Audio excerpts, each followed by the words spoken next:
we had this long break of 6 years, and it wasn't intentional.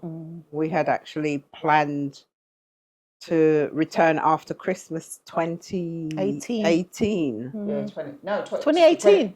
We did that thing 2018, so 2019. We planned to film. After Christmas 2018, we were going to return. We were going to return in, I think it was February 2019. That's right. And we had planned our shoot and everything, had it all lined up. And then I took ill, and we didn't really tell our audience why we didn't come back or why we were away so long. So basically, we're just telling the story of what happened. So 2019, February, I became critically ill, and we really thought that I had flu. And I think the first, I think we had a family funeral on a Friday. We did. We had a family funeral on a Friday. We were actually going together. Yeah, because we were saying, "Where's Nordia?" That's right. And she messaged and said she wasn't feeling well. But I messaged her to say I wasn't feeling well. And I thought I just had a really bad cold or flu, because I remember it was going around at work. And I thought, excuse me, I thought, oh, I'll rest and I'll come to the wake or the evening part. And I just felt really rough. And I ended up going back to sleep. And then I remember Auntie Loy had picked up O'Neill and she brought him back. And when they came back, he went upstairs. I was still on the sofa, and I went to sleep. And I woke up in the early hours of the morning, and I just felt like I couldn't breathe. And it was a shock, because you wake up, and I woke up knowing something is wrong. Like you wake up out your sleep, and I didn't know what it was. But when I tried to inhale, it's like I could only do that. Just very shallow. And then of course you start panicking. So I remember trying to call one of my boys, and my voice came out like a whisper. I remember saying, I was like, I thought I was shouting upstairs, and I was like, "Oh no!" I couldn't shout, and I called 999 and explained to them. And when you ring 999, I know they have to ask all the information. I went through everything, and they said, "Are you at home alone?" I said, "No, my son's here." And they said they need to speak to them. And when I tried to get up to move, I was so weak. I didn't realize at that time that because I couldn't breathe properly, I wasn't taking in much oxygen, so I was quite weak. So I remember I had to sort of hold on to the furniture, and I was crawling on my hands and knees up the stairs. And when my head reached like the landing, I called O'Neill, and he heard me and came down. And ambulance came, took me to hospital, went into resus, is it? And they did a chest X-ray, and they said I had a bad chest infection. By that time, Virtue's arrived, and I remember that they said, "Oh, you got a chest infection. It's going around. We haven't got enough medication, but there's 2 tablets. Take one now, take enough one in 8 hours, and send someone to the hospital to collect." I mean, what's surprising, right, is that they didn't even put you on a nebulizer. You'd have thought to help to open your airways. I remember I felt, when they said you can go home, I never forget it, because I was in a wheelchair, and Vera was like, "Come on, we're going." And I looked at her like, they're sending me home, because I was in shock because of how poorly I felt. And I remember Virtues and O'Neill pushed me in the wheelchair back home, and I didn't have enough strength to walk up the stairs, and I went back on the sofa, and that's where I stayed. And that was in the morning. I don't even remember the rest of that day. I just slept. But the following morning, early hours, I don't know how early, I woke up in a mess. I couldn't breathe again, shallow breathing. I just didn't know what had gone on. I'd wet myself, and I was now just in shock because I didn't know what was happening. Again, I tried to call. It had got worse, so the boys couldn't hear me, and I don't know why I text Virtues, help. Was it help? Help me, help me. Help me. Yeah. I don't know why I texted and just... Okay, so, but I didn't see the message, right? Yeah. So remember, I didn't see the message till, I don't know how, I'm trying to work out the ambulance came, right, for you? I didn't get the message until maybe O'Neill or Lamar had called me. Okay. Yeah, maybe. I think, yeah. And that's Then I saw scary. them, and listen, when Yeah. I saw that I message, wouldn't want to see a message like that. O'Neill and I went to the hospital, and I remember in the ambulance, this time it was like blue light. You know, it was like, woo! And they was, you know, like when you see it on TV and they're saying, excuse me, adult medical trauma, 52-year-old woman, you know, and they're saying, basically telling them to prepare for me to come in. And they were saying to me, it was like they were almost berating me, you've got to breathe, you've got to breathe. If you don't breathe, you're going to have a cardiac arrest. But I couldn't breathe. So did you have an oxygen mask? mask on you? They put a mask on me, but remember, I couldn't. You're not taking in. I couldn't inhale a full lung of breath. I could only. So it was like, you know, and then because you're in a heightened state of panic, You're panicking. you're then doing that even quicker, which is even worse. You know. So anyway, got to the hospital. Straight into resus. This time they didn't send me to X-ray. They brought the machine to the bed and put it over me and did the X-ray. And the doctors basically, I just remember when they came to they said to me that you're significantly worse than yesterday. So you've got pneumonia in your right lung and you've got sepsis. And I remember when I heard the word sepsis, I just started bawling because I just thought it's all over. You know, I thought I'm going to lose my limbs. I'm going to lose, you know, sepsis to me was just, you know, the worst thing. And so this was early hours of the morning, about 7 o'clock in the morning. And I must have been going in and out of consciousness because the next thing I knew, I was looking up at a doctor who was trying to speak to me, but behind him, I could see another doctor with Lamar and O'Neill talking to them. And I just remember thinking, he's telling them I'm dying. I was telling them, because I felt like my life was just ebbing away from me. So I just thought, he's telling them I'm dying. And then, you know, my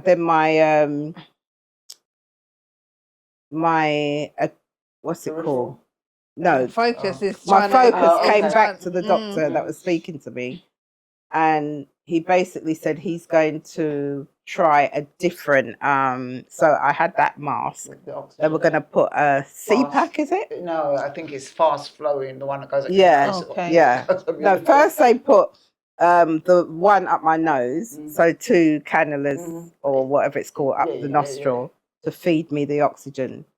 That didn't work, so my oxygen level is not rising. So then they changed after some time to a fast flow one, and that now is just pushing. Oh, wow! And I ripped it out because I thought it's choking me. I can't. It was too much. And I remember Lamar said, "She's pulled it out. She's pulled it out." I mean, I'm laughing now, but it obviously wasn't nothing funny about it at the time, and I must have blacked out because I don't remember anything. So from about 7 in the morning, the next thing I remembered was when the doctors said to me, we need to let your heart rest because otherwise you will go into cardiac arrest. So we're gonna put the tube in, intubate you so that it will breathe for you. So they said we can do that whilst you're awake, or we can sedate you so it's not so uncomfortable. And he said, "What do you want me to do?" And I said, "Sedate me." Goes with that saying.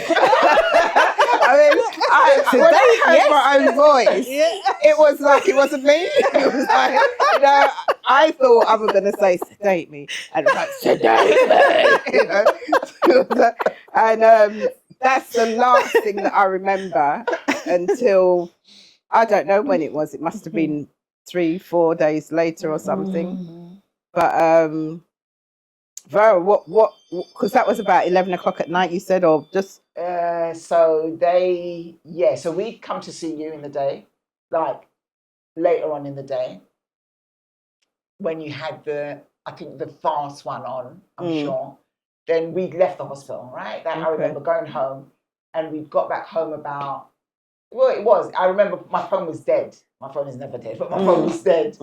And I went to put it on charge. It was about 5 to 12, and it started ringing. I was thinking, who is ringing at this time of night? And they were like, one of the guys, "Hi, this is like Doctor Brown from Greenwich Hospital. Are you Nordia'S next kid?" So I'm now sat up. I'm just like, what's going on? They said, "Oh, well, nothing, but we want to intubate." Did they say intubate? What did they say? They didn't say intubate. Maybe they said they wanted to put you into a coma, right? They put you into a coma. Because that is, it's a coma. So, and I said, do I need to come, or is it serious? And he said, "Well, you don't need to come," but I said, "I'm coming." So it was myself and Auntie Loy that came, and it's like I can't remember bits I can remember, but I think when we got there, you were already in ICU. I feel you were already in ICU, right? When we got there, and that's how it was for the next. I don't know. I mean, it was 17 days, right? Yeah, in a coma, but I know that they tried to bring you out. I feel it was like, I'm sure initially they said they were going to put you for like 3 days. Right? 3 to 5 days. 3 to 5 days. Yeah. And then when after that, in 3 days they didn't do it. I think maybe 5 days. And then they tried, but you had those, what's the word that you did? Did you vomit in your, or something? Something in the tube, in your tubes or something. It didn't happen anyway. But I mean, what do you remember about? So you remember, obviously. So yeah. After that, when I was actually in the coma, it's a medical sedation. So what actually happens is that you are sedated so that you can't move, but you still sleep and you still wake. So you can, when you wake up, you hear what's going on around you. You just can't respond. You can't open your eyes. You can't move or anything. So I would hear when people came in. I'd hear when you spoke to me. I know that Virtues was there every day. I just remember she was always there. And then other people would come and go as well. And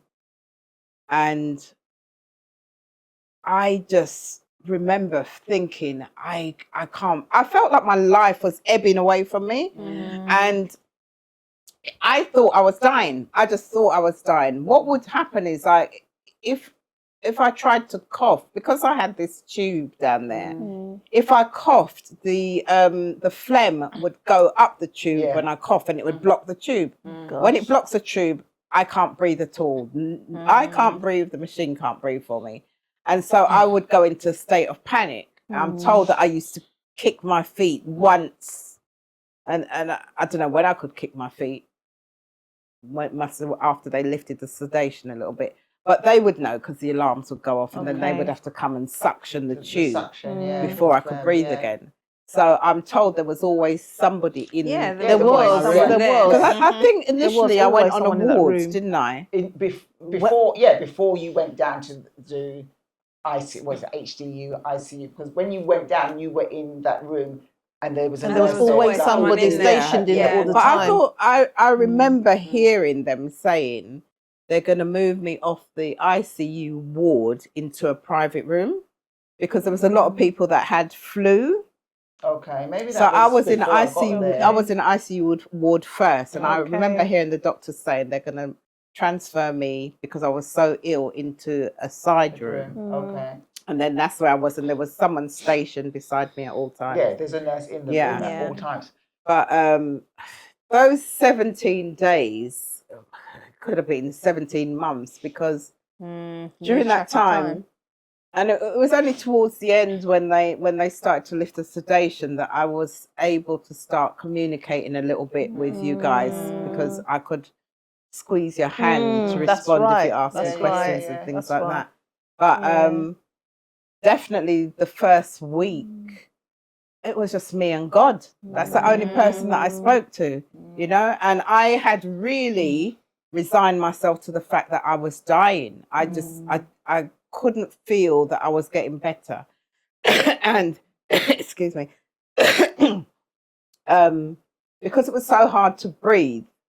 And I remember that when I used to, even though I'm sedated, as I said, I used to sleep and wake. When I used to wake up from my sleep, even though my eyes were still closed, I used to see, I was like in a room in my head. I was in this room. And the room, I called it my heaven and hell room, because the room was like split. And on one side, it was like blue sky with clouds. And then it was like a school photograph. So there was like rows of people. They were all in white. In the middle was like my family, like Vertre's mum and dad, Laurel, my brothers and sisters, cousins. And they were all on these rows. Above them were people that I knew had passed, like my grandmother and other people, which I presumed were relatives. And it went up like that. And then below them were some of our younger nieces, nephews, children going down. So it was like a school photograph. And then it was like a fire was separated it. And then on the right hand side, it was what I call the hell room. And there was like, you know what our image of a devil is, like a pitchfork. And there was about 6 of these devils with the forks. And they were just in the other side of this room. And there was fire behind. It was like a crimsony, blackish red. And this was the 2 rooms. And when I felt like I was slipping away, that room, the devil's side was getting bigger. And so, and it was like a gradual thing. So I don't know if it was like when I woke up in hours or days, because I had no concept of time. But that's what I would see every time I was conscious, awake. And then one night, Laurel, my brother Laurel, I think Laurel and Cleo came together, but I remember Laurel saying, he came in the middle of the night. I think he was doing night shifts or something, but he came in the night when it was really quiet. And he said to me, he said, Nord, first of all, I've got a scripture from Dawn, my cousin Dawn. He said, Dawn sent this scripture to you. And he read, I remember it was from Matthew, but I don't remember the scripture now. He read it to me, and then he said, Nord, I just want you to come to repeat these 3 things. He said, don't think about anything else, just repeat this. I'm here, I'm well, and I'm grateful. And it was like a mantra that I just kept repeating. I kept repeating. I don't know if it was, again, for hours or days. It felt like weeks because, again, as I said, I had no concept of time, you know, but I just kept repeating it until I remember at one point I was repeating it so much that I started saying I'm unwell instead of I'm well. And when I realized, like, in my state, I was like, no, you know. But I believe that was like the turning point, because I had given myself. You'd given up?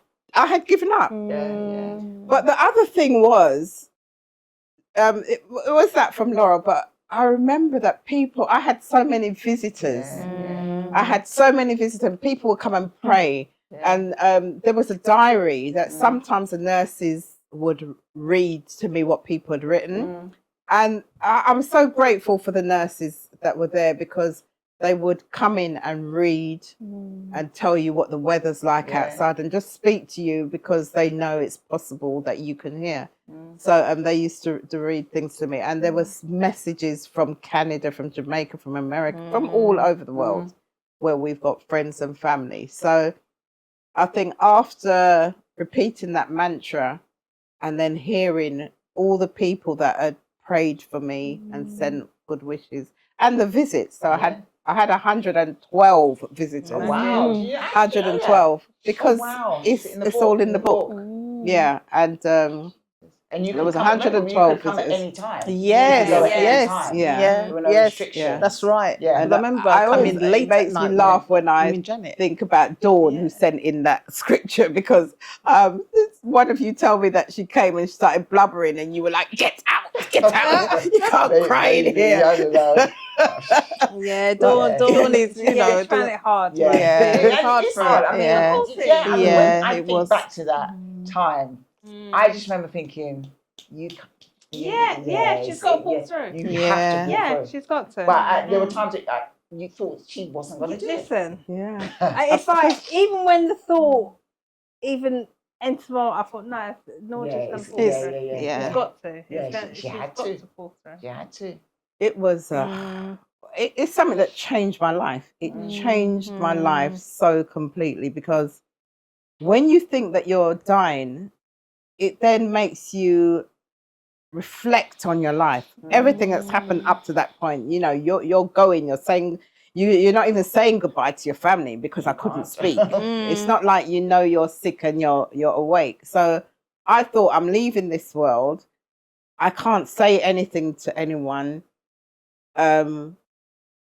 There are people that I had a little disagreement with. Does it matter? Does it matter? You know, and I thought, I remember when I started feeling better, I thought, you know what? Wipe the slate clean. If you had a disagreement with anyone, it doesn't matter. If anyone made you feel any way, it doesn't matter. You're living now. And those friends of yours and the family of yours that you love, tell them. Don't wait until, you know, you're in heaven or hell, if that's the case, and you can't physically tell them. So it really changed my life. I remember promising myself and God, I said, if you let me live, I'm not going back to work. You know? And I then started thinking about how hard I used to work. When you're in it, you don't think it's just routine. You go to work, you do what you need to do. Single parent, 3 boys. And there were times when my boys, they had to get up and do for themselves, because I had to go to work. And then I was thinking, oh my God, I'm going to die. And O'Neill's only just turned 18 like 2 weeks ago. And I thought, he's too young. Am I going to, you know, I can't leave this world. He's just 18. He just had a surgery for his first HS. And I thought, you know, I said, God, please give me 6 weeks with him. I don't know why I said 6 weeks. And then I said, 6. No, at first, I think I said 6 days. And I said 6 weeks. And then I said 6 months. It's a start. And then I thought, I have to live. I have to, you know. And girls, man, it changed my life. And that's, I think I've even condensed it, because we tried to record this. I think this is like the 3rd time, right? So I have condensed it down. But all you need to know, people, is that I had a traumatic experience. It changed my life. I think it's made me a better person. I don't take anything for granted anymore, you know. But at the same time, I realized that if you want something, you've got to fight for it.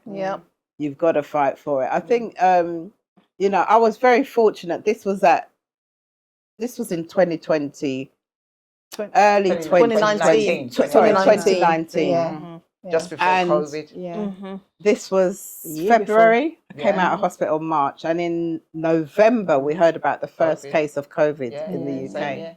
And you know, I know people that were in hospital in similar situation, but they didn't have the family and the Yeah. friends That's so to support important. them and encourage them. Yeah. And I feel that a lot of those people, if they had that encouragement, right. They would have they'd pulled still through. they would have pulled through. Yeah. They really would, because Yeah. you know, if I didn't have that encouragement, I was ready to just slip away.